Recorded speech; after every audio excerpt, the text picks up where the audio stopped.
This woman carefully removed her chest binding, sighing with relief as she lay down in the crowded barrack, filled with sleeping men. A comrade suddenly stirred, and Mulan's quick reflexes narrowly prevented her identity from being exposed.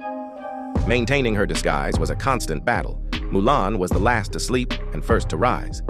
The real challenge, however, was avoiding detection during daily routines like bathing.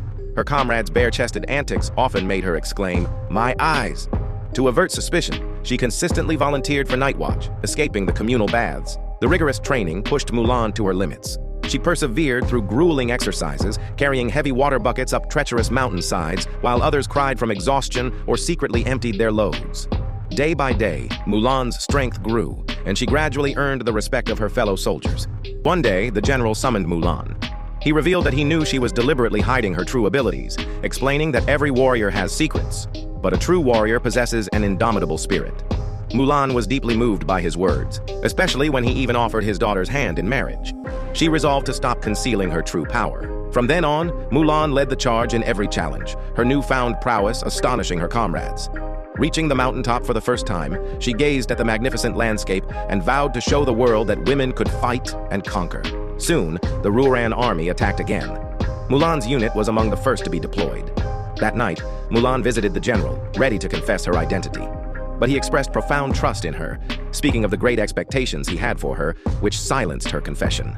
The troops marched through the night, only to discover a gruesome scene, the battlefield strewn with the massacred bodies of their allies. The new recruits, utterly inexperienced, were filled with terror.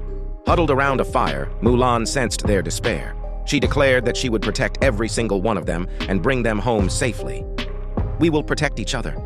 We will fight for each other," she promised. Her words brought a glimmer of hope, and their worried expressions softened. The next day, under the general's command, the new recruits finally faced the fierce Rouran. A single command unleashed a volley of arrows, and the Rouran vanguard fell in droves. Seeing their lines break, the general ordered Mulan to lead a small cavalry unit in pursuit. However, it was a trap. The retreating enemy was a decoy, leading them into a sudden ambush. Her comrades were shot down, and the remaining few fled in panic. Mulan, undeterred, charged forward alone, riding through a thick white mist until she reached a desolate valley. There, an eagle attacked her, throwing her from her horse. The eagle then transformed into a woman. "You're a witch," Mulan declared, drawing her sword. The witch, recognizing Mulan as one of her own, urged her to embrace her true identity and unleash her inherent power. Mulan stood defiant, but the witch, realizing her unwillingness to accept her true self, struck her with a flying dagger, right into her chest. Mulan tore open her armor, pulling the dagger from her chest wrap. She stared at it intently. A phoenix then flew past, as if to tell her that only by embracing her true self could she be reborn and wield true power. Mulan picked up her sword, its polished blade reflecting her steely determination. The word "true" etched onto the hilt now held profound meaning. She mounted her warhorse, shedding her heavy armor, and with her long hair flowing freely, charged into the battlefield with an indomitable spirit. Enemies threw weapons at her, but Mulan expertly kicked them back. Unbound, she was unstoppable. She drew her sword, and with every strike, an enemy fell. The terrified enemies scattered, fleeing in chaos. But behind them, the Rouran catapults were launching fiery projectiles. Witnessing the heavy casualties among her comrades, Mulan immediately rode her horse around the enemy's flank. She first fired an arrow to distract them, then strategically placed her helmet on a rock. The enemy, believing it was an ambush, turned their catapults and fired backwards. The massive stones struck the snow-covered mountains, causing a violent tremor. Mulan felt the ground shake, knowing an avalanche was imminent.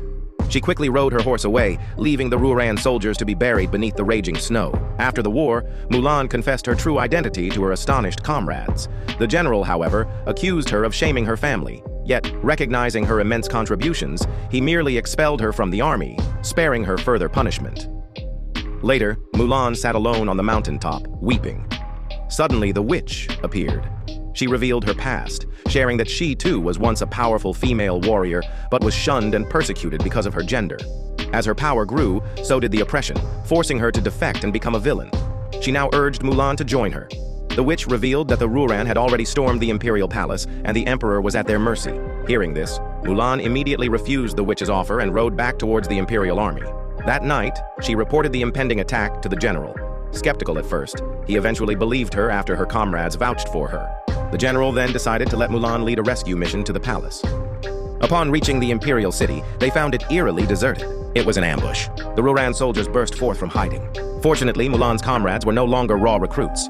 They were seasoned warriors. Under the general's leadership, they fought fiercely, holding back the enemy while Mulan, alone, raced into the imperial palace. To her shock, the witch sat on the throne. Mulan demanded to know the emperor's whereabouts. The witch, filled with a mixture of disbelief and awe that Mulan had gained acceptance, simply said, "You cannot turn back now." The witch then transformed into a great eagle guiding Mulan through the palace. She wanted to help Mulan achieve the destiny she had been denied. On the battlements, the emperor was indeed captured and suspended by the Rouran Khan, who intended to make him witness his empire's fall before killing him. But just then the witch appeared. "Why are you here?" the Khan demanded. "The attack has met fierce resistance," the witch replied. "From whom?" the Khan pressed. "A young woman," the witch answered. "A girl?" "A woman." "A warrior," she declared. "You must not underestimate her." The Khan, enraged, realized, "You brought her here!" The Khan drew his bow and aimed at Mulan, but the witch, in her eagle form, intercepted the arrow, saving Mulan. This final act was her own chosen liberation. "Go and take the place you deserve," she urged Mulan. Mulan then climbed the city tower, confronting the Khan. However, against the formidable foe, she was outmatched. Her sword was knocked into a molten furnace. In despair, Mulan heard the emperor's voice. "You are an excellent warrior. You must never give up."